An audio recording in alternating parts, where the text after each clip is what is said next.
Magandang araw, welcome sa channel ni Child of God. Ngayon, ibahagi ko sa inyo ang aking kaalaman sa karunungang lihim. Narito, orasyon ni San Miguel panlaban sa demonyo.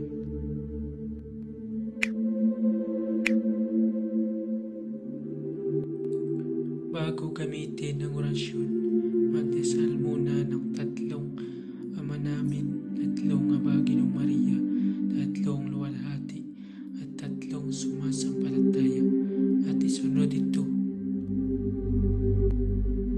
Narito ang orasyon: Obanis Om Nisantis Diom, Obanis Om Nisantis Diom.